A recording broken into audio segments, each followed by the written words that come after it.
10,000 ఉంటే 15,000 రూపాయలు చేసి వారికి కూడా మొన్ననే నిర్ణయం తీసుకున్నామని చెప్పి మీ ద్వారా సభ్యులకు తెలియజేస్తాం. మినిస్టర్ గారు బాగా చిక్కిపోయిన తర్వాత వాయిస్ కూడా కొంచెం వీక్గా ఉంది సార్. ఆర్వీఎస్కేకే రంగారావు గారు, సింపుల్గా చెప్పాలంటే బొబ్బిలి రాజా గారు. ధన్యవాదాలు అధ్యక్ష. పాడి అనేది ఆవులు అవనివ్వండి, గేదెలు అవనివ్వండి, పొలంలో పనిచేసినటువంటి ఎద్దులు అవనివ్వండి, ఒక వర్ణనాతీతమైనటువంటి సంబంధం అధ్యక్ష. పెంచుకున్నటువంటి పాడి రైతులకు అవనివ్వండి, ఆ జీవుల మధ్యన డిజిటల్ యుగం రాకముందు పండగలకి పబ్బాలకి ఫ్యామిలీ ఫొటోస్ తీసుకున్నప్పుడు కుటుంబ సభ్యులతో పాటు పాడిని కూడా నిలబెట్టినటువంటి పరిస్థితి అధ్యక్ష. కాలక్రమేణా వాతావరణంలో మార్పులు అవనివ్వండి, ఇతర కారణాల వల్ల అవనివ్వండి, మనకు ఉన్నటువంటి నాటు జాతి పశువులకి తోడయ్యి హెచ్ఎఫ్లు, ఈ జెర్సీలు రావడం వల్ల జబ్బులు అనేవి విపరీతంగా పెరిగిపోయి అధ్యక్ష. అదేవిధంగా పాలు ఉత్పత్తి సాధిద్దామన్నటువంటి తపనతో రైతులు అనేకమైనటువంటి ప్రయోగాలు చేసి డిపెండెన్స్ ఆన్ వెటనరీ డాక్టర్స్ చాలా పెరిగిపోయినటువంటి పరిస్థితి అధ్యక్ష.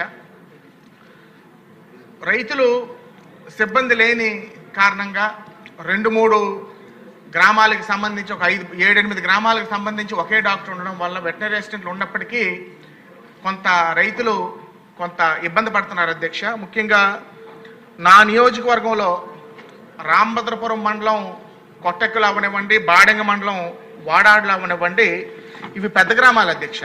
చుట్టుపక్కల ఇంచుమించు 7-8 గ్రామాలకి ఇక్కడ వెటనరీ హాస్పిటల్ ఉన్నప్పటికీ అక్కడ వైద్యుడు లేకపోవడం వల్ల వెటనరీ అసిస్టెంట్స్ మీద అవనివ్వండి, లేకపోతే సచివాలయ సిబ్బంది మీద ఆధారపడే పరిస్థితి అధ్యక్ష.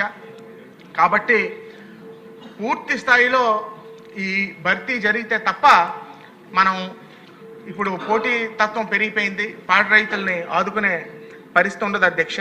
అదేవిధంగా మరి గవర్నమెంట్ వెటనరీ కాలేజ్లో చదువుతున్నటువంటి స్టూడెంట్స్ పెద్దలు అచ్చెన్నాయుడు గారిని కూడా కలవడం జరిగింది. మా ఆంధ్ర నియోజకవర్గం రాష్ట్ర వ్యాప్తంగా వెళ్ళి స్టైపెండ్ సరిపోవట్లేదని మరి వారు రిప్రజెంటేషన్ కూడా ఇవ్వడం జరిగింది అధ్యక్ష.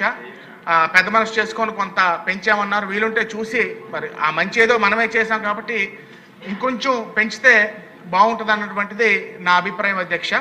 అదేవిధంగా క్లుప్తంగా 2 సమస్యలు ఉన్నది. వెటనరీ హాస్పిటల్స్ ఏవైతే ఉన్నాయో చాలా డైలాపిటేటెడ్ కండిషన్లో ఉన్నాయి అధ్యక్ష. మంత్రివర్యులకి అచ్చెన్నాయుడు గారికి ఇంతకుముందు రిప్రజెంట్ చేసినప్పుడు తప్పకుండా నాబార్డ్ నుంచి ఇస్తా ఉన్నారు. ముఖ్యంగా బొబ్బిలి నియోజకవర్గంలో తెరలాం మండలం నెమలం, బొబ్బిలి మండలం పక్కి, రామభద్రపురం మేజర్ పంచాయతీ, అదేవిధంగా రామభద్రపురం మండలం రొంపిల్లో మరి వెటనరీ హాస్పిటల్స్ చాలా శిథిలావస్థలో ఉండడం వల్ల రైతులు ఇబ్బంది పడుతున్నారు. అదేవిధంగా అర్బన్ ఏరియాస్లో మరి సబ్సిడీస్ లేక గ్రామీణ ప్రాంత రైతులకి సబ్సిడీస్ ఉన్నాయి తప్ప అర్బన్ ప్రాంతంలో ఉన్నటువంటి అనేక మంది పాడి రైతులకి సబ్సిడీస్ లేకపోవడం వల్ల మరి రైతులు ఇబ్బంది పడుతున్నారు. ఫార్మర్ సర్వీస్ సెంటర్స్ కూడా లేకపోవడం వల్ల ఇబ్బంది పడే పరిస్థితి అధ్యక్ష. కాబట్టి ఫార్మర్ సర్వీస్ సెంటర్స్ అర్బన్ ఏరియాస్లో కూడా ఓపెన్ చేసి సిబ్బందిని నియమించవలసిన అవసరం ఉంది. మన ప్రభుత్వం ఉన్నప్పుడే అప్పుడు పశుగ్రాసాలకి సంబంధించి క్షీరసాగర, సునందిని, గ్రీన్ ఫాడరు, టీఎన్ఆర్ ఎక్సెట్రా అన్నీ కూడా అప్పుడు సబ్సిడైజ్గా బెస్ట్ వెరైటీస్ మనమే అప్పుడు చేసాం అధ్యక్ష. మన ప్రభుత్వం 2014-19 మధ్యన 19 తర్వాత దాన్ని పూర్తిగా విస్మరించడం జరిగింది ఈ ప్రభుత్వం.